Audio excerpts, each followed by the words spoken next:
अच्छा तो अच्छा ये हमारा है हार्ट, सही है। तरतीब से शुरू करेंगे। Right atrium, right ventricle, left atrium, left ventricle. तो पहले सर्विसेज पकड़ते हैं, सर्विसेज से ऊपर से अंदर तक जाएंगे। तो ये सारी स्टर्नल कोस्टल सरफेस है, क्योंकि हार्ट ऐसे आता है ना, तो सर्फेस मैंने बनाए हुए लेकिन रिवाइज करो। स्टर्नल कोस्टल सरफेस है, और अगर आप मेन पीछे जाओ तो पीछे पोस्टीरियर भी बॉर्डर है।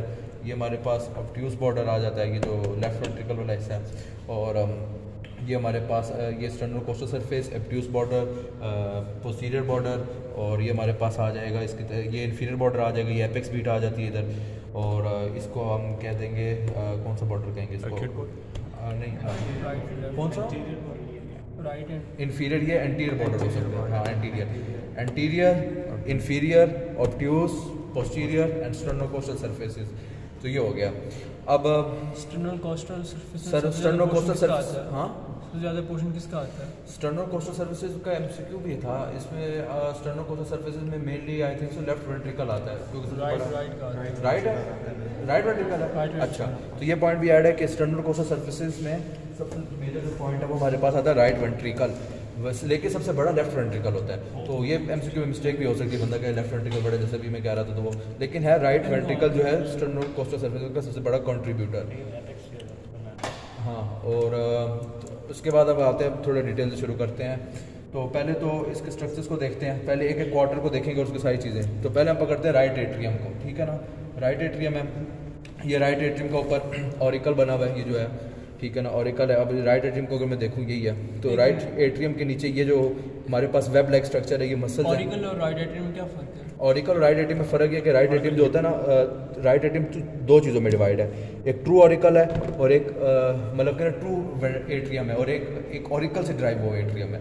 एम्ब्रियोलॉजिकल आपको समझ आएगी। तो इन दोनों के दरमियान एक Crysta terminals type structure exist करता है, जिससे आप डिफ्रेंशिएट कर सकते हो कि ये वाला जो क्रिस्टा टर्मिनलस है थोड़ा सा ऊपर वाला जो है ये ऑरिकल से ड्राइव एट्रियम है, और इससे नीचे वाला ट्रू एट्रियम है। तो इस चीज़ में हमारा फ़र्क है। और इसके अलावा जो है ना, ऑरिकल एक फैटिक टिश्यू भी है जो इसको ऊपर से कवर करती है, तभी ये वाइट है, और इधर भी एग्जिस्ट करती है।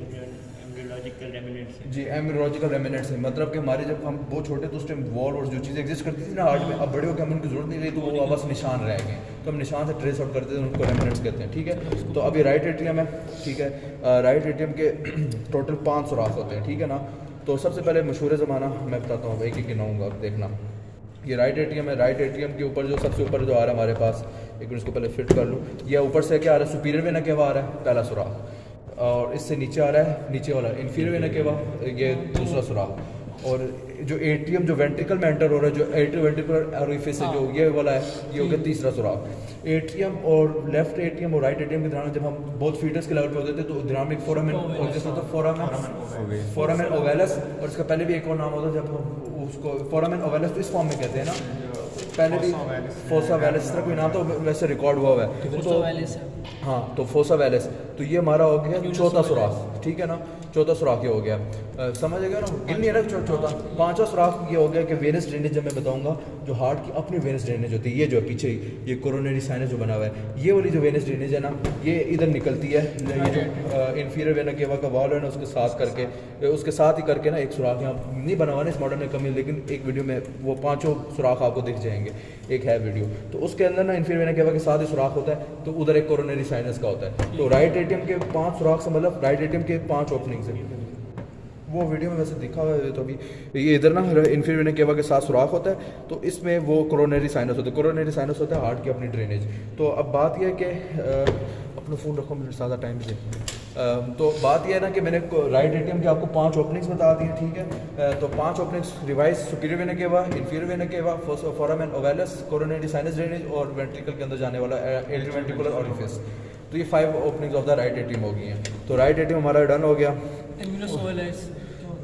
हाँ, राइट एट्रियम के अलावा जो उसके ऊपर अभी वो बाकी रेमिनेंट्स है, रेमिनेंट्स की तो वो वीडियो बनी हुई है अभी, तो बस जो मेन स्ट्रक्चर, हाँ, जो स्ट्रक्चर इधर हाईलाइटेड है, जो उस पर मार्क डाल सकते हो वो भी रिवाइज करें। बाकी उसको बना हुआ है, वो डॉक्टर साहब ने ना पॉइंट किया हुआ है कि ये ओवल ऐसा और सारा वो किया हुआ है रेमिनेंट्स। बाकी कुछ चीज़ें होती हैं जो आपने पूछा है। हाँ, एक करेक्शन, जो क्रिस्टा टर्मिनलस है ना, ये क्रिस्टा टर्मिनलस पेक्टिनेट मसल के साथ, ये पेक्टिनेट है ना वेब स्ट्रक्चर, ये यहाँ नहीं बना हुआ, ये गलत बना हुआ, ये डॉक्टर साहब की करेक्शन मैंने अपलोड किया, ये इस तरफ होना है, ठीक है ना। क्रिस्टा टर्मिनलस ये होता है, और ये देखो क्रिस्टा टर्मिनलस क्या है, ये देखो उभरी हुई चीज़ है ना। अब यहाँ से अगर उभरेगी तो इसके पीछे वाली चीज़ दब जाएगी, डिप्रेशन आ जाएगा, यहाँ से निकला तो यहाँ से दब गया। तो ये जो दबा हुआ एरिया में यहाँ दिखता है ना, एक मॉडल में दिख रहा होगा येलोइश एरिया, उसको ऊपर से हम कहेंगे सल्कस, नीचे से कहते हैं क्रिस्टा टर्मिनलस। और क्रिस्टा टर्मिनलस एक बॉर्डर है जो राइट दोनों एट्रियम के दरमियान में होता है। इससे ऊपर वाला जो एट्रियम होता है वो ऑरिकल से ड्राइव होता है, और उसके नीचे वाला जो होता है ट्रू एट्रियम होता है। तो क्रिस्टा टर्मिनलस एक तरह से एक बॉर्डर है। तो ये मेन स्ट्रक्चर थे जो हमारी हॉस्पिटल में इधर पॉइंट आउट हो सकते थे। और इसके अलावा तो कुछ एट्रियम में रह गए, कुछ एट्रियम में अच्छा राइट एट्रियम के हवाले से अब डन हो गया। अब दूसरे क्वाड्रेंट पे जाते हैं। इससे नीचे जो आता है राइट वेंट्रिकल, राइट वेंट्रिकल है, ठीक है। ये राइट वेंट्रिकल जो है, ये इसमें एक चीज़ हॉस्पिटल में पूछी जाती है कि जो ये कितने टाइम्स लेस थिक है देन लेफ्ट वेंट्रिकल। ये पूछा जाता है कि लेफ्ट वेंट्रिकल इससे कितने टाइम ज़्यादा थिक है, तो 3 टाइम्स ज़्यादा थिक है। तो ये 3 टाइम्स लेस थिक है, हाँ थिन, यानी लेस थिक हुई ना, ये 3 टाइम्स थिक, लेस थिक यानी थिन है, और ये लेफ्ट वेंट्रिकल इससे 3 टाइम ज़्यादा थिक है। तो ये 3 टाइम वाला फिगर इंपॉर्टेंट है। दूसरा राइट एट्रियम के बारे में होता है कि ये है ना कि राइट एट्रियम से राइट वेंट्रिकल है, ये सारा जो रेडिश एरिया, ये सारा राइट वेंट्रिकल बन रहा है हमारे पास। अच्छा ये सारा हमारे पास राइट वेंट्रिकल बन रहा है, ठीक है। तो इसमें ब्लड आया और यहाँ से चला गया पल्मोनरी ट्रंक में। अब ऐसा है कि हाँ राइट वेंट्रिकल के बाद पल्मोनरी ट्रंक में जाता है ना, उसके पाथवेज भी बता रहा हूँ। तो अब ये है ना, अब मैंने ज़रा वैसे पहले पाथवेज बता दूँ। राइट पल्मोनरी ट्रंक में चला जाता है, और पल्मोनरी ट्रंक से आगे 2 आर्टरीज बन जाती है, ये एक आर्टरी, ये दूसरी आर्टरी। अब हाँ, तो ये राइट पल्मोनरी आर्टरी है इस तरफ, और ये लेफ्ट पल्मोनरी आर्टरी है। तो ठीक है, तो ये ब्लू है और ये आर्टरी है। तो हमने आर्टरी और वेन इसको नाम दिए इसके फंक्शन के बेस पे, ना कि जो ऑक्सीजन है इसकी बेस पे, ठीक है ना।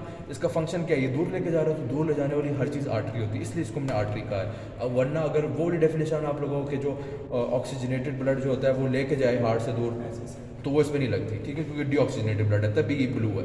तो ये फ़र्क आ जाता है। ये एक फ़र्क एक एम्ब्रियो के लेवल पे भी आता है, वो बहुत क्रिटिकल लेवल है, वो मैंने डिस्कस करा। और एक हार्ट के लेवल पे भी फ़र्क आता है, जहाँ आर्टरी आपकी ब्लू होती है। और ब्लू किस वजह से होती है कि उसके अंदर डीऑक्सीजनेटेड ब्लड होता है, लेकिन वो हार्ट से दूर ले जा रही होती है, इसलिए हम उसको पल्मोनरी आर्टरी ही कहते हैं। तो इसके रंग पे जाके इसको आर्टरी नहीं कहना, इसके फंक्शन पे जाके इसको आर्टरी कहना है। तो ये आ गया आर्टरीज। अब आपका इसको थोड़ा हटा देते हैं। ये राइट एट्रियम है। राइट एट्रियम को इस तरह याद रखो कि राइट साइड हमारी राइट से ज़्यादा काम करती है, तो इधर 3 वॉल्व एग्जिस्ट करते हैं। तो ट्राइकस्पिड वॉल्व इधर ही होता है। तो ये हमारे पास जो इसके राइट एट्रियम के अंदर जो वेब लाइक स्ट्रक्चर है सारा, ये सारा जो वेब लाइक स्ट्रक्चर है, एक मसल्स है। तो मसल वाले जो एरियाज को हम कहते हैं कॉर्डेट टेंडिन। वेब लाइक स्ट्रक्चर जो है ना हमारे पास, ये सारा सरफेस है राइट एट्रियम का, इसको हम कहते हैं कॉर्डेट टेंडिन है, ठीक है ना। और कॉर्डेट टेंडिन कहते हैं। और ये जो ऊपर आगे जाके पल्मोनरी आर्टरी के अंदर खुलता है ना, ये जो स्मूथ एरिया है जो इसको हम कहते हैं इन्फंडिबुलम हो गया। पहले क्या बताया, कॉर्डेट टेंडिन है, हाँ ट्रेबेकुलर कॉर्न है, ये मैंने मिक्स कर दिया। उससे फिर आगे वाल्व्स अटैच होते हैं, वो ट्राइकस्पिड वाल्व्स के कस्प। हाँ वो जो, हाँ ये देखो बिल्कुल, क्योंकि हाँ मैं ट्रेबेकुलर कॉर्न और कॉर्डेट टेंडिन नाम से थोड़े सिमिलर लग रहे हैं ना एक दूसरे के भाई, इसलिए मेरे से मिक्स हो गए। अब ये जो वेब लाइक सरफेस है ना हमारे पास, इसको हम कहेंगे ट्रेबेकुलर कॉर्न है, ठीक है ना। जिसके साथ मैंने मिक्स किया तो उसका नाम ऐसे फेमिलियर है, कॉर्डेट टेंडिन है। कॉर्डेट टेंडिन जो होता है ना, वो ये है, ये जो वाइटिश एरिया में दिख रहा है, हाँ कस्प के साथ लगा होता है। ये जो वाइटिश लिगामेंट लाइक स्ट्रक्चर होता है जो कस्प को अंदर की तरफ खींच कर रखता है। कस्प ऐसे होता है ना, ये देखो ये ऐसे कस्प होता है, ये लेफ्ट वेंट्रिकल, ये ऊपर राइट एट्रियम है। तो इसको इस तरफ कौन खींच कर रखता है, इसको वाइटिश स्ट्रक्चर खींच कर रखता है, उसको हम कॉर्डेट टेंडिन कहते हैं। और जो वेब लाइक सरफेस इधर बनी हुई है इसके नीचे सारी, इसको ट्रेबेकुलर कॉर्न कहते हैं। और इसके आगे जो ऊपर जाके स्मूथ सरफेस आती है उसको हम कहते हैं इन्फंडिबुलम। और इन्फंडिबुलम और ट्रेबेकुलर कॉर्न के दरमियान में एक जो थोड़ा सा स्ट्रक्चर होता है, उसको सर ने बोला था सुप्रावेंट्रिकुलर या इस तरह कोई नाम है, सुप्रावेंट्रिकुलर क्रस्ट कह देते हैं कभी कभार। हाँ ये जो कॉर्डेट टेंडिन है ना, ये पेपिलरी मसल से प्रोजेक्ट होकर आगे निकलता है। यस, कॉर्डेट टेंडिन पेपिलरी मसल से प्रोजेक्ट होते हैं। और जो कहते हैं पेपिलरी मसल हमारे पास इस मॉडल में सिर्फ ये एक उभार सा शो हो रहा है, ये बीन लाइक स्ट्रक्चर। एक और मेन बात ये भी है कि जो है ना, जो कॉर्डेट टेंडिन है और ट्राइकस्पिड वॉल्व है, उसके लिए 3 पेपिलरी, हाँ 3 पेपिलरी, बिल्कुल ये वाला पॉइंट भी मुझे याद है कि इसके लिए 3 पेपिलरी मसल होते हैं। ये आगे वाला जो होगा याद हो, इसके आगे स्टर्नम है ना, तो ये इंटीरियर पेपिलरी मसल होगा जो इस तरफ एंटीरियर होगा ना, ये वाला इस तरफ, हाँ क्योंकि इधर एंटीरियर और इधर हमारे पास पीछे वाला पोस्टीरियर होगा, और हाँ इस साइड पे सेप्टल होगा, ये वाली इंटीरियर पोस्टीरियर। इस तरफ वाला जो कस्प है जो इधर होगा, तो हमारे पास पेपिलरी और सेप्टल पेपिलरी मसल होगा जो हमारे पास इसके ऊपर होगा, ये जो है ये वाला एरिया जो इसके ऊपर से कवर कर रहा है, जो इसके ऊपर बना हुआ होगा वो हमारे पास होगा एंटीरियर पेपिलरी मसल, और जो इसके पीछे बना होगा वो होगा पोस्टीरियर पेपिलरी मसल। और जो वाइटिश एरिया में देख रहे हैं ये कॉर्डा टेंडन है और वेब लाइक स्ट्रक्चर है, ये ट्रैबेक्युलर कार्ना है, और ऊपर 3 कस्प वाले ट्राइकस्पिड वॉल्व है। और इसके बाद क्या कहते हैं राइट एट्रियम में, हाँ ये होता है सेप्टो मार्जिनल बैंड होता है, ये राइट एट्रियम के अंदर हमें ऐसे दिख रहा होता है हल्का सा, और इसके अंदर से हमारे पास राइट एवी ब्रांच का जो बंडल है वो इधर से भी पास कर रहा होता है। और ये जो दौरान में हमारे पास जो इंटरवेंट्रिकुलर सेप्टम की एक मोटी सी वॉल दिख रही होती है, इसके अंदर से हमारे पास वो जो एस नोड, एवी नोड और आगे एवी बंडल और फाइबर वो सारे इसी में से गुजरता है। और जो यहाँ सेप्टो मार्जिनल बैंड होता है उसमें से भी गुजरता है, जो सिर्फ राइट एट्रियम के अंदर एग्जिस्ट करता है सेप्टो मार्जिनल बैंड। इसके बाद हमारे पास राइट वेंट्रिकल कह रहा हूँ, एट्रियम नहीं। अच्छा, अब राइट वेंट्रिकल में कुछ और रह गया है, ये और marginal band septo marginal band भी हो गया, इसका नाम होता है ना एक प्रॉपर सेप्टो मार्जिनल बैंड ही कहते हैं ना इसके। हाँ, सेप्टो मार्जिनल बैंड भी इसी को ही कहते हैं, उसके और भी नाम, मॉडरेटर बैंड, मॉडरेटर बैंड भी कह सकते हैं। और भी हाँ, अच्छा, और कुछ राइट कुछ रहता है इन्फंटिबुलम, ये सेप्टिकुलर वॉल्व हैं, ये ट्राइकस्पिड होते हैं, बाकी हाँ वो आगे पल्मोनरी ट्रंक में आ गया। अच्छा, अब हम आते हैं इसमें पल्मोनरी ट्रंक के ऊपर। अब राइट वेंट्रिकल के बाद आगे हिस्सा खुलता है पल्मोनरी ट्रंक में, हाँ इनफंडिबुलम के से होके। तो अब आगे हमारे पास पल्मोनरी ट्रंक, ये इसका सिर्फ ये कस्प का बता दें। अच्छा, पल्मोनरी ट्रंक के बाद एक कस्प भी होते हैं। कस्प से मेन अभी हम तरतीब से चल रहे हैं लेकिन वैसे बता देता हूँ। जो ऑर्टिक के पास कस्प होते हैं 3 कस्प होते हैं, और इनमें से जो पहले 2 वाले कस्प होते हैं ना, एक ये वाला और ये वाला, इनके अंदर से ना कोरोनरी आर्टरीज निकल रही होती है। वो निकल रही है एंटीरियर पोस्टीरियर पोस्टीरियर, ये देखो ना हार्ट इस तरह पड़ा होता है ना, ये देखो हार्ट इस तरह पड़ा होता है, इस तरह नहीं पड़ा होता, इस तरह। तो देखो सामने वाला एंटीरियर, यहाँ से ये राइट कोरोनरी आर्टरी निकल रही है, ये पोस्टीरियर यहाँ से लेफ्ट कोरोनरी आर्टरी यहाँ से निकल रही है, ठीक है। और ये पीछे रह गया जो नॉन कोई भी आर्टरी नहीं दे रहा है, ये वो हो गया जिसके पास कोई भी नहीं है, ठीक है ना। तो ये 3 कस्प हो गए ऑर्टा के, क्योंकि ऑर्टा से ही निकलते हैं। ये इससे भी वो आर्टरी निकल रही है, लेफ्ट निकल रही है इससे, जी लेफ्ट, और इसमें से राइट, और ये एक कस्प कोई भी नहीं निकल रही, नॉन कोरोनरी कस्प, हाँ ये आर्टरी कह रहा है। इसमें से कोई आर्टरी वगैरह निकल रही, ये तो बस पल्मोनरी ट्रंक से आगे ट्राइकस्पिड सेमील्यूनर वॉल्व। नहीं मुझे इसकी पोजीशन बता देना एंटीरियर। ये आपको इसका याद रहेगा, इसको याद रखने का तरीका ये देखो, हार्ट को आपने हमेशा ऐसे रखना है। ऐसा जब आप रखोगे ना, तब आप देखोगे, जब आप ऐसे रखोगे आप कहोगे ये सामने वाली सरफेस है तो ये इंटीरियर हो जाएगा, ठीक है। ये पीछे की तरफ जा रहा है, पोस्टीरियर हो जाएगा, और इसको आप सर की तरफ कह दोगे कि सर इसकी पोजीशन, मतलब कि आप इसकी पोजीशन नहीं कहोगे। जिस तरह इसके है ना, देखो इंटीरियर पोस्टीरियर इसको नॉन कोरोनरी कहते हैं, इस तरीके से इंटीरियर पोस्टीरियर इसको भी कोई पोजीशन नहीं मिलती। तो 2 कस्प होते हैं, 2 की पोजीशन होती है, एक नॉन पोजीशन वाइज होता है, ठीक है ना। और कुछ पूछना हो तो पूछना। अच्छा, नॉन कोरोनरी का कोई काम है सर? नॉन कोरोनरी का एज इट इज़ तो वाइवा में उसमें कोई काम इतना नहीं पूछा होता, लेकिन मेन वही कस्प का काम होता है कि ब्लड कस्प ऐसा होता है, कस्प वो एक मेन और होता है, लेकिन बस एक्स्ट्रा है, ठीक है जनाब। ओके, अब ये राइट वेंट्रिकल था, ठीक है। अब साथ साथ चलना भी कुछ मिस ना करो। राइट वेंट्रिकल के बाद आगे पल्मोनरी आर्टरी में हमारे पास 3 कस्प होते हैं, ठीक है। 3 कस्प हमारे पास ये हो गए, और इनके अंदर कुछ भी आर्टरी वगैरह कुछ भी नहीं निकल रहा होता, तो बस एज अ कस्प ही रोल प्ले कर रहे होते हैं, ठीक है ना। अब ये आगे आ गया पल्मोनरी आर्टरी में, ठीक है। पल्मोनरी आर्टरी से अभी जाएगा लंग्स में, ठीक है। अब लंग्स, ये देखो मैं फॉर एग्जांपल इसको कहता हूँ कि ये हमारे पास है लंग्स, ठीक है ना। ये 2 आर्टरीज गई हैं, ये 2 आर्टरीज यहाँ से भी लंग्स को मिल गई, ठीक है ना। अब लंग्स से मिल गई हैं, अब लंग्स में हुई ऑक्सीजनेशन के बाद इसमें से गई 2, निकली 4। अब 4 जो निकली हैं वो हम कहेंगे उनको वेन्स किस डेफिनेशन से कहेंगे, गिर जाएगा, अच्छा वो दिख जाएगा। वेन्स किस डेफिनेशन से कहेंगे कि यहाँ से निकल के हार्ट की तरफ आ रहा है, जो भी चीज़ कोई भी माल जो कुछ भी होता है जो हार्ट की तरफ लाता है उसको हम हमेशा वेन्स कहते हैं, ब्लड के बेस पे नहीं कहते। अब जो चीज़ वो ला रहा है वो क्या ला रहा है, ऑक्सीजनेटेड ब्लड हमेशा रेड होता है। हेमोग्लोबिन के पास जो ऑक्सीजन जब अटैच होता है ऑक्सी हेमोग्लोबिन, वो एक उसकी बहुत बड़ी थ्योरी भी है कि रेड भी होता है, उसका कलर रेड शो होता है ऑक्सी हेमोग्लोबिन का। तो ये हमारे पास अब हम एंट्री डालते हैं posterior border of left atrium, जहाँ से अब उसकी एंट्री होने वाली है, क्योंकि लंग्स के बाद जो 4 पल्मोनरी वेन्स आएंगी वो ये हैं, ये 1 2 3 4 पोस्टीरियर बॉर्डर है ये, और ये हमारे पास लेफ्ट एट्रियम है। और पोस्टीरियर बॉर्डर का मेनली सारा का सारा 80 to 90% सारा पोर्शन लेफ्ट एट्रियम में आता है। क्यों?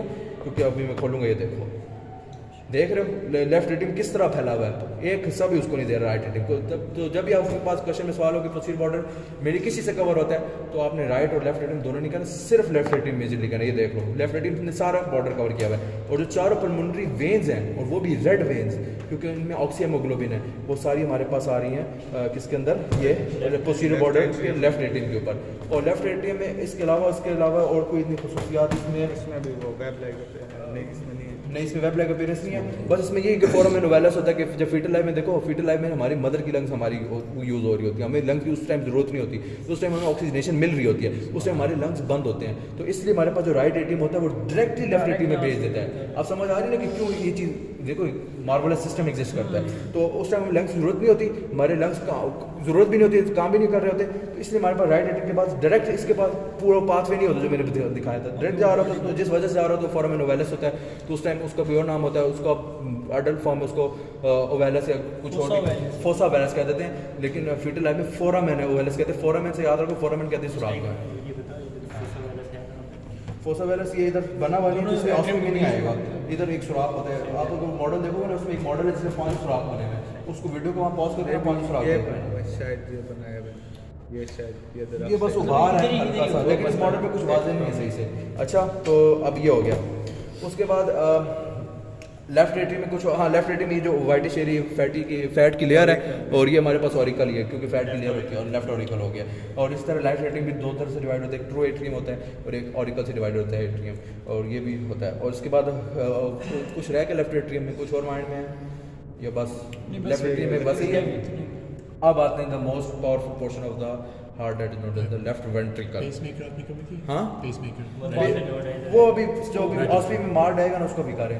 तो अब आता है सबसे powerful portion of the heart, उसको कहते हैं लेफ्ट वेंट्रिकल, और ये सबसे थिकेस्ट पोर्शन है। और ये सबसे पावरफुल पोर्शन क्यों है? क्योंकि इसके अंदर जो ब्लड आता है वो प्रेशर सबसे हाईएस्ट होता है, और हाईएस्ट प्रेशर के लिए सबसे ज़्यादा थिक वॉल भी चाहिए होती है। अगर थिन वॉल होगी तो टूट जाएंगे। ये 6 टाइम्स होता है, ये 3 टाइम्स और ये 6 टाइम्स। हाँ, वो 3 टाइम्स और 6 टाइम्स होता है। तो थिक, और इसने लेफ्ट वेंट्रिकल से आगे पूरी बॉडी में ब्लड जाना है, तो इसके अंदर इतना प्रेशर होना चाहिए कि यहाँ से ब्लड निकाले तो हमारे लेग्स तक ब्लड आराम से जाए। तो इसलिए यहाँ प्रेशर ज़्यादा बिल्डअप होता है, क्योंकि इसने आगे भेजना है। और इसमें कम क्यों होता है? क्योंकि इसका काम ही सिर्फ लंग्स तक पहुँचाना होता है, लंग्स के ऊपर बनी होती है, तो इसलिए इसमें प्रेशर कम होता है, क्योंकि इसने आगे यहाँ तक पहुँचाना है। और इधर लेफ्ट वेंट्रिकल जो होता है, लेफ्ट वेंट्रिकल पूरी बॉडी में पहुँचाना होता है, इससे ज़्यादा प्रेशर होता है। अब हम लेफ्ट वेंट्रिकल को देखते हैं, इसको अभी ऊपर खोलने की ज़रूरत नहीं है, ये हमने खोल दिया, ठीक है। अच्छा 10 मिनट। अच्छा, ये हमारे पास खुल गया। तो इसमें जिस तरह वो बता रहे थे, जो 2 बार बीन लाइक शेप है, ये हमारे पास पेपिलरी मसल शो हो रहे हैं, ठीक है, ये हमारे पास पेपिलरी मसल शो हो रहे हैं। और इसमें भी जो वेब लाइक एरिया है, उसको हम आई थिंक सो ट्रेबेकुलर कार्नाई कहते हैं, ट्रेबेकुलर कार्नाई कहते हैं। लेकिन फ़र्क यहाँ पे आता है कि जब यहाँ भी हम ट्रेबेकुलर कार्नाई कह रहे थे, लेकिन राइट वेंट्रिकल में जब आगे स्मूथ एरिया आ रहा था, हम उसको कह रहे थे इन्फंडिबुलम, लेकिन इधर हम इन्फंडिबुलम नहीं कहेंगे। इधर रफ नहीं रहेगा, इधर स्मूथ ही होगा। आगे जाके लिए उसका नाम आगे वेस्टिब्यूल आएगा। पूरा नाम क्या, देखो देखो लिखा होगा वेस्टिब्यूल के आगे, हाँ एओर्टिक वेस्टिब्यूल। तो वेस्टिब्यूल जो होगा, इसका नाम होगा, देखो जिस तरह वहाँ इन्फंडिबुलम था, यहाँ वेस्टिब्यूल है, ठीक है ना। अब यहाँ मैंने ये बता दिया कि इसके स्मूथ पार्ट को हम एओर्टिक वेस्टिब्यूल कहेंगे। इसके अंदर भी पेपिलरी मसल्स हैं, और ये बाइकस्पिड वॉल्व है। इसको याद रखने का बहुत अच्छा तरीका ये है कि हम राइट हाथ से ज़्यादा काम करते हैं, तो राइट जगह पे हमारे पास ट्राइकस्पिड वॉल्व होते हैं, जो ये है। और इधर बाइकस्पिड वॉल्व होते हैं, 2 वॉल्व वाले होते हैं, एंटीरियर और पोस्टीरियर होते हैं, बिल्कुल। और उसके बाद ट्रेबेकुलर कार्नाई के साथ, और इधर भी कॉर्डेड टेंडिना होता है, लिगामेंटस स्ट्रक्चर होता है। और लेफ्ट वेंट्रिकल से आप आगे एंट्री होगी, ये एओर्टिक वेस्टिब्यूल जो स्मूथ एरिया है, इससे आगे होगी एंट्री इनटू द, ये होगा इसमें इनटू द, ये होगा ये रेड जो सर्कल बना हुआ है, ये हमारे पास अयोटा में। ये 3 सर्कल्स हैं हमारे पास, 3 कस्प है, ठीक है। तो ये 3 कस्प में से अब मैं एक एक बताने वाला हूँ। ये वाला कस्प है, ये वाला कस्प, ठीक है ना, यहाँ भी शो है ना, और एक ये वाला कस्प है। अब ये देखो, ये वाला कस्प है, यहाँ से आगे आर्टरी दिख रही है, नहीं दिख रही, ये हमारे पास राइट कोरोनरी आर्टरी, ये कस्प में से ये आर्टरी निकल रही है। इसको हम क्या कहते हैं, वो कौन सा था, कोरोनरी कस्प कह सकते हैं, यस, राइट कोरोनरी कस्प इसलिए कहते हैं क्योंकि यहाँ से एक राइट कोरोनरी आर्टरी आ रही है। अब ये देखो, ये वाला कस्प है, पोजीशन याद रखना, ये वाला कस्प है, ये देखो यहाँ से आर्टरी निकल रही है, देखा ना, ये अंदर से निकल रही है ना। तो ये लेफ्ट कोरोनरी कस्प है, यहाँ से भी आर्टरी निकल के ये आ रही है हमारे पास राइट कोरोनरी आर्टरी। याद रखना, राइट कोरोनरी, आगे से कनेक्ट कर दो ताकि सही से दिखे। ये देखो, ये यहाँ से ये राइट कोरोनरी आर्टरी और हमारे पास लेफ्ट कोरोनरी आर्टरी, तो ये 2 कस्प से आ रही है और ये पीछे वाला कस्प खाली रह गया, इसको पोस्टीरियर नॉन कोरोनरी कस्प भी कहते हैं, ठीक है। तो ये 3 कस्प ऑफ द एओर्टा हो गए। तो ये हमारे पास अब आर्टरीज पे एक तरफ जाने वाले हैं। अभी मैं एओर्टा पे इसको स्टॉप करता हूँ, इसके बाद ऊपर जो चीज़ है उसको पढ़ लेते हैं। तो ये हमारे पास है पल्मोनरी ट्रंक, ठीक है, ये हमारे पास पल्मोनरी ट्रंक है, ये हमारे पास ये पल्मोनरी ट्रंक है, ये हमारे पास एओर्टा है। स्टॉप तो नहीं किया, चल रही है ना? हाँ बस चल रही है, ठीक है। ये एओर्टा है, ये हमारे पास सुपीरियर वेना केवा है। सुपीरियर वेना केवा की 2 ब्रांचेज हैं, 2 ब्रांचेज के नाम याद हैं सुपीरियर वेना केवा के? ब्रेकिस फेलिक और राइट ब्रेकिस फेलिक ट्रंक और लेफ्ट राइट ब्रेकिस फेलिक ट्रंक या लेफ्ट ब्रेकिस फेलिक ट्रंक कहेंगे, यस बिल्कुल। और इसके बाद हमारे पास आएगा, इसके बाद ये जो पीछे से सुराख बना हुआ है ये एजाइगस वेन है। एजाइगस वेन अभी हमने पढ़ा भी है क्लास में। एजाइगस वेन जो होता है ना, ये हमारी लेग्स को ड्रेन नहीं करता, लोअर लिम्ब को। एजाइगस वेन हमारे थोरैक्स रीजन को ड्रेन करता है, जो बिल्कुल जो थोरैक्स का जो राइट साइड होता है ना, थोरैक्स का जो राइट वाला पूरा हिस्सा होता है उसको एजाइगस वेन ड्रेन करता है। जो लेफ्ट साइड पे थोरैक्स का ऊपर वाला रीजन होता है उसको superior hemiazygos region drain करता है, और जो थोरैक्स का नीचे वाला इंफीरियर रीजन होता है लेफ्ट वाला, उसको inferior hemiazygos vein drain करती है। तो एजाइगस वेन की जो होती है ड्रेनेज वो यहाँ से आ रही है, तो यहाँ आके लग रही होती है। तो याद रखना कि ये सुपीरियर वेना केवा से भी नहीं आती और फिर वेना केवा से भी नहीं आती, खुद जाके अकेली आके एकदम ही लगती है सुपीरियर वेना केवा पे। और ये राइट ब्रेकिस फेलिक ट्रंक है और ये लेफ्ट ब्रेकिस फेलिक ट्रंक है और ये सुपीरियर वेना केवा है। एजाइगस का ये है ना कि एब्डोमिनल हमारा जो थोरैक्स रीजन है सारा स्टमक के ऊपर डायफ्राम के ऊपर ये जो रीजन है इसको आप 2 हिस्सों में डिवाइड कर दो, एक राइट वाला एक लेफ्ट वाला। राइट वाला सारा जो है एजाइगस वेन है जो ये आ रही है, ठीक है ना। लेफ्ट वाला रीजन है इसको 2 हिस्सों में डिवाइड कर दो, सुपीरियर और inferior. Superior hemiazygos vein, inferior hemiazygos vein. तो ये दोनों भी आपके एजाइगस से मिलकर इधर ही आ गए, तो एजाइगस का ये ताल्लुक था। ये भी ये इधर आ गई, ये लग रही सुपीरियर वेना केवा के पीछे। ये जो सुराख है, ये जो सुराख है ना, ये जो दिख रहा है ये वाला सुराख पीछे, ये जिस पे मैंने उंगली रखी है, अंगूठा रखा। इंसर्शन नहीं, वेन है ये इधर ही इंसर्ट कर रही है। ओरिजिन जो है, ओरिजिन मैंने आपको बताया थोरैक्स रीजन को रीजन तो हमेशा उससे होता है, आर्टरीज वगैरह से होता है, आर्टरीज की। हाँ, ओरिजिन हर वेन कैपिलरी से होता है ना, कैपिलरी की एक तरफ आर्टरीज फिर उधर से, ठीक है ना। और रीजन पे बात करोगे तो थोरैक्स रीजन को ट्रेन कर रही है। अच्छा, अब ये आ गया हमारे पास एओर्टा, असेंडिंग एओर्टा। ये हमारे पास एंड पे डिसेंडिंग एओर्टा आ जाएगी, ना तो असेंडिंग एंड डिसेंडिंग एक तरफ ब्रांच टाइप है। अच्छा, ABC से याद रखते हैं, ये इसको क्या कहते थे? Brachio brachiocephalic artery, brachiocephalic artery, left common carotid artery, left subclavian artery. अब बात आती है left common carotid, left subclavian, ये तो यहाँ से अलग अलग, लेकिन जो राइट की पहली ब्रांच है ना, ये आगे जाके राइट कॉमन कैरोटिड और राइट सबक्लेवियन ये आगे देती है, और ये लेफ्ट जो होती है दोनों यहाँ से खुद ही ओरिजिनेट कर जाती है। ये पॉइंट तो कंफ्यूजिंग। और उसके बाद ये जो ब्लूइश एरिया दिख रहा है, ये जो ब्लूइश लाइक स्ट्रक्चर है थोड़ा सा, ये लिगामेंट है, और ये हमारे पास लिगामेंट आर्टेरियोजम है, और इससे इफेक्टेड पड़ जाता है। इससे पहले वही होता है ना, जैसे हमें लंग्स की जरूरत नहीं होती थी, जब हमें लंग्स की जरूरत नहीं होती थी तो हमें राइट एट्रियम से उसमें ब्लड वेन्स में भेजने की जरूरत, लंग्स में भेजने की जरूरत थी। राइट एट्रियम से डायरेक्ट लेफ्ट एट्रियम में आता था, ठीक है ना। लेफ्ट एट्रियम से आगे ये क्या कहते हैं लेफ्ट वेंट्रिकल में आता था, ठीक है। लेफ्ट वेंट्रिकल से एओर्टा में आता था, लेफ्ट वेंट्रिकल से एओर्टा में आता था। तो उसके बाद हम, अच्छा, तो ये हमारे पास होता है, यहाँ से हमारा शंटेड ब्लड आता है। हमें जब फीटल लाइफ में होते हैं तो इस लिगामेंटम आर्टेरियोजम से हमें शंटेड ब्लड की ज़रूरत होती है, क्योंकि हम ब्लड ऑक्सीजनेट नहीं करते, हमारे पास ब्लड आ ही ऑक्सीजनेशन वाला आ रहा है। हाँ, लिगामेंटम आर्टेरियोजम इसको कहते हैं। अब क्योंकि अब ये लिगामेंट बन जाता है, बाद में स्ट्रक्चर खत्म हो जाता है, इसकी जगह लिगामेंट रहता है। लेकिन फीटल लाइफ, हाँ, यहाँ शंटिंग हो रही होती है, लेफ्ट टू राइट होती है, राइट लेफ्ट राइट नहीं देखते शंटेड। जब मैं बताता हूँ, ये देखो ये स्ट्रक्चर है, ये लेके जा रहा है, ये नहीं, ये देखो ये स्ट्रक्चर है, बॉडी में कौन सा स्ट्रक्चर लेके जा रहा है? ये देखो ना, बॉडी में स्ट्रक्चर लेके जा रहा है ना, तो ब्लड यहाँ से यहाँ जा रहा है। तो लेफ्ट राइट नहीं, ये सिर्फ पल्मोनरी आर्टरी से डायरेक्ट इधर ब्लड जा रहा है, और यहाँ से पूरी बॉडी में जा रहा है हमारे पास। में लिखा है, हाँ, डक्टस आर्टेरियोसिस कोई न्यूरोलॉजिकल डिजीज है, लेकिन मैं इसका फंक्शन बता रहा हूँ। हाँ, वो तो डिजीज है, लेकिन जो ये चीज़ें नहीं सारों में एग्जिस्ट करता है। डक्टस आर्टेरियोसिस वो आगे जाके से ब्लू हो जाना सारा वो डिजीज में आता है, लेकिन ये जो होता है ना, ये अब लिगामेंट में रह जाता है। फीटल लाइफ में हम सारों का ये हाल होता है, लेकिन बाद में ख़त्म हो जाता है, और ये कॉमन होता है, क्योंकि हमें ऑक्सीजनेशन ब्लड की जरूरत नहीं होती, क्योंकि हमारी मदर की जो लंग्स का ब्लड होता है वही हम यूज़ कर रहे होते हैं। इसलिए हमें यहाँ से ये कनेक्शन चाहिए होता है, वरना ये पल्मोनरी आर्टरी से डायरेक्ट चला जाएगा लंग्स में। तो यहाँ से हमने सुराख इसलिए बनाया है कि पल्मोनरी आर्टरी से डायरेक्ट एओर्टा में चला जाए, क्योंकि पल्मोनरी आर्टरी में देखो फीटल लाइफ में यहाँ जो ब्लड आ रही है ऑक्सीजनेटेड ब्लड आ रहा है, अभी हमारा जो यहाँ ब्लड आ रहा है ये डीऑक्सीजनेटेड ब्लड आ रहा है, समझो ना इस पॉइंट को। अभी पल्मोनरी आर्टरी से लंग्स में जाएगा, लंग्स से वापस इसमें आके फिर इधर आ रहा है। अब लेकिन जब आप फीटल लाइफ में थे, फीटल लाइफ में हमें जो मदर से मिला तो ऑक्सीजनेटेड मिला, तो उसने लंग्स में जाना नहीं, उसने डायरेक्ट यहाँ से इधर आ जाना। आप समझे हो? बात है थोड़ा कंफ्यूज है, वीडियो बार बार देखना, तो बात तो यही है। नहीं तो जब एम्ब्रियोलॉजिकल में होते तो फोसा वेलिस से नहीं गुजर जाते? फोसा वेलिस से भी गुजरता और यहाँ से भी गुजरता है। उधर से जाता ही नहीं है।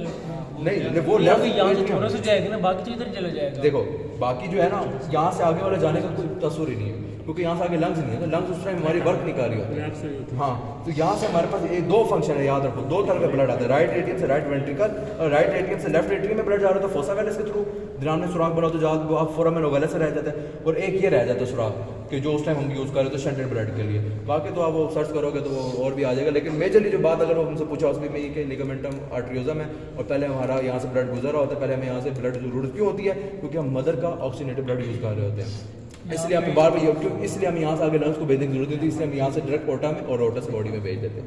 ठीक है, इसको आप बार रिमाइंड कर देखोगे तो समझ आ अच्छा जाएगा। ये फिर लेफ्ट वेंट्रिकल का और तो उसका कोई काम भी ना मैं बताता हूँ इसकी रीज़न है। नहीं, ये कुछ क्वांटिटी का ब्लड यहाँ से भी आ रहा है, और जो कुछ क्वांटिटी का ब्लड है फोरामेन ओवैलस, ये जो है फोसा वेलिस, ये जो सुराख है राइट एट्रियम से right left atrium, left ventricle से ओवरटेक, ये भी शंटेड ब्लड आ रहा है। तो दो सुराख है, ये भी इसको बता रहा था, एक सुराख नहीं शंटेड ब्लड के लिए, शंटेड होता है oxygenated deoxygenated mix, one hole this and one hole between the two atriums, ये दोनों से हमारे पास शंटेड ब्लड आता है। और इसकी रीज़न क्या है कि मदर का ऑक्सीजनेटेड ब्लड यूज़ कर रहे होते हैं, और कुछ वो डिजीज है, वो ये है कि अगर वो फीटल लाइफ में अगर खत्म ना हो ना, परसिस्ट कर जाए तो वो पेटेंट आर्टरियोसिस बन जाता है। अच्छा इस ओपनिंग का क्या नाम है? अभी तो उसको लिगामेंटम आर्टरियोजम कहते हैं, और इस ओपनिंग को अगर जब फीटल लाइफ में अगर आप सुराख का नाम करो, अब्दुल्ला फीटल लाइफ में इसका क्या लिगामेंटम आर्टरियोजम का क्या नाम था सुराख का? हाँ, डक्टस आर्टरियोसिस नाम है। डिजीज है पेटेंट डक्टस आर्टरियोसिस, हाँ, लेकिन डिजीज बिल्कुल डिजीज है पेटेंट डक्टस आर्टरियोसिस, जो सुराख है उसका नाम है डक्टस आर्टरियोसिस नाम है, और बड़े जब हम हो जाते हैं, जब ये लिगामेंट आ जाते हैं तो हम लिगामेंटम आर्टरियोसिस कहते हैं। तो ये तीन नाम मिक्स है, तो इसको नोट करके सही किया आपने क्वेश्चन, मिक्स होते हैं। ओपनिंग है, यस, वो फीटल लाइफ में होती है, ये इसलिए मैंने तीनों नाम यहाँ कंफ्यूजन पे एक और चीज़ कि फीटल लाइफ में ना, यहाँ पे अगर इन केस आप जैसे पहले बताया कि यहाँ से ब्लड आके यहाँ चला जाता है, साथ हाँ ब्लड यहाँ से आके ना डक्टस आर्टरियोसिस के थ्रू इधर चला जाता है। ठीक है, पास अगर ऐसा होता है यहाँ पे कंस्ट्रिक्शन हो जाती है, यहाँ पे अगर कंस्ट्रिक्शन होगी तो ये प्री डक्टस आर्टरियोसिस कंस्ट्रिक्शन, ठीक है, यहाँ पे प्री हो जाएगा, और उसके बाद डक्टस आर्टरियोसिस के बाद अगर कंस्ट्रिक्शन हो रही है ना बाज़ एम्ब्रियोलॉजिकली, तो वो पोस्ट डक्टस आर्टरियोसिस कंस्ट्रिक्शन हो जाएगी। बस सही। ठीक है, अच्छा, अब अगर इन केस यहाँ पे कंस्ट्रिक्शन होती है तो हमारे पास कोई पाथवे नहीं रहता कि ब्लड यहाँ पे कैसे जाएगा। फिर यहाँ पे क्या होगा, यहाँ पे कोलेटरल आर्टरीज ब्रांचेस निकलेंगी जो कि आगे जाकर फिर इसमें ड्रेन करेगी। ये क्लिनिकल एम्ब्रियोलॉजिकल इसमें दिया हुआ। अच्छा, तो अब इसमें हमारे पास आता है कि ऑस्पी वाले पॉइंट जो थे, मैंने 4 पॉइंट्स को कवर कर दिया। मैं एक बार अभी पहले ऑस्पी वाले को कवर फिर उस पर आता हूँ। अच्छा, ये 4 क्वाड्रेंट्स हमारे 4 क्वाड्रेंट्स ऑस्पी के लिए कवर हो गया। अब आते हैं उनकी आर्टरीज पे, मेनली आर्टरीज इनको कवर करते हैं, और वेन, बस ये आर्टरीज और वेन मेनली पूछी जाती है जो ऑस्पी में मार्क्ड आती हैं। ये हमारे पास निकल रही है राइट कोरोनरी आर्टरी, ये हमारे पास राइट कोरोनरी आर्टरी निकल रही है, ठीक है। ये हमारे पास इस कस्प से निकलती है, ये ऑर्टिक कस्प से राइट, इसमें से लेफ्ट कोरोनरी आर्टरी निकलती है, ये नॉन कोरोनरी कस्प होता है, इसमें कोई कोरोनरी निकलती है, ठीक है। तो ये हमारे पास आ गया। तो फर्स्ट 2 ब्रांचेस आती है, राइट कोनस आर्टरी है, ये लेफ्ट कोनस आर्टरी है। ये यहाँ से राइट कोरोनरी आर्टरी के राइट कोनस आर्टरी, और ये लेफ्ट कोनस आर्टरी है। कोनस कौन से है?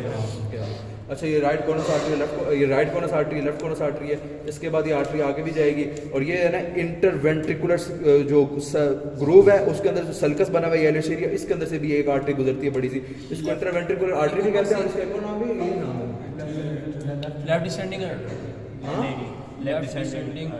लेफ्ट डिसेंडिंग आर्टरी भी कह सकते हैं, और इसको इंटरवेंट्रिकुलर हाँ नजर आ रही है, बिल्कुल। अच्छा, ये लेफ्ट कोनस से निकल रही है या इसकी नहीं, इंडिपेंडेंट है। ये कोनस से नहीं, कोनस तो ब्रांच है, ये जो निकल गई है, ये भी ब्रांच है। ये देखो आगे कंटिन्यू हो रही है, वो भी आगे कंटिन्यू हो रही है।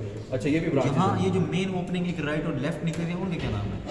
नहीं, राइट कोरोनरी आर्टरी और लेफ्ट कोरोनरी आर्टरी उनको वही कहेंगे। अच्छा, फिर वहाँ से निकल रही है कोनस आर्टरी। कोनस आर्टरी, और उसी वो जो कोरोनरी आर्टरी ने एक ब्रांच कोनस भी दी है, उससे आगे जाके वो फिर एंटीरियर एट्रियोवेंट्रिकुलर आर्टरी जो सर्कस में से गुजरी फिर है। राइट अब कोरोनरी और लेफ्ट कोरोनरी मैं आर्टरी। बता दूँ, राइट कोरोनरी यहाँ कंटिन्यू हो रही है और लेफ्ट कोरोनरी पीछे की तरफ भी कंटिन्यू होगी। मैं बताऊँ उसकी रीज़न क्यों है। हाँ, पीछे बिल्कुल। अब ये है ना, अब ये हमारे पास ये आगे ये जो इस तरफ आएगा ना, ये भी छोटी छोटी ब्रांचेज हैं, ये नहीं इतना होता है। ये होता है कि मार्जिनल आर्टरी पूछती है, मार्जिन पे लाई करती है। कौन सी?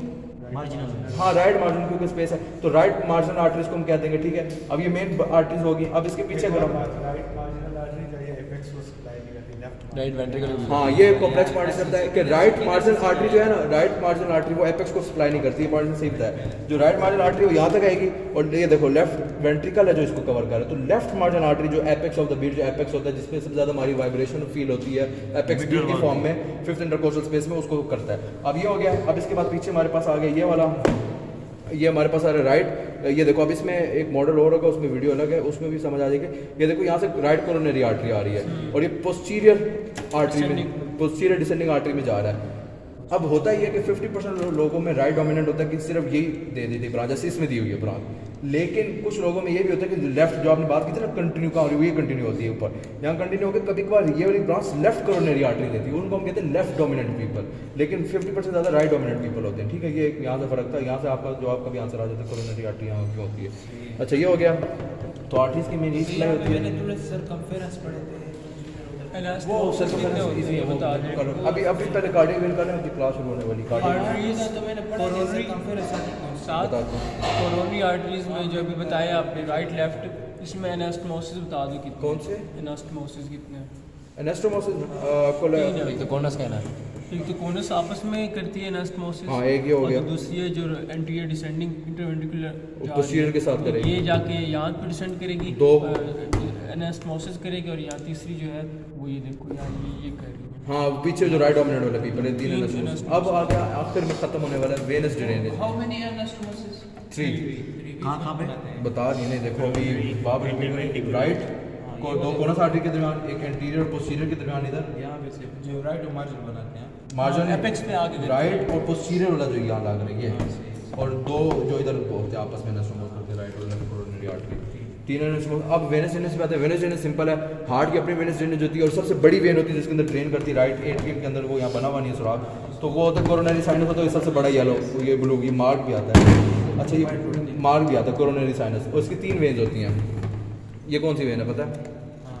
एक होती है great cardiac vein, middle cardiac vein और स्मॉल कार्डियक वेन। अच्छा, तो ये मैं बताता हूँ, ये हमारे पास आई थिंक सो आ जाएगी ग्रेट कार्डियक वेन। ये ग्रेट कार्डियक वेन होगी।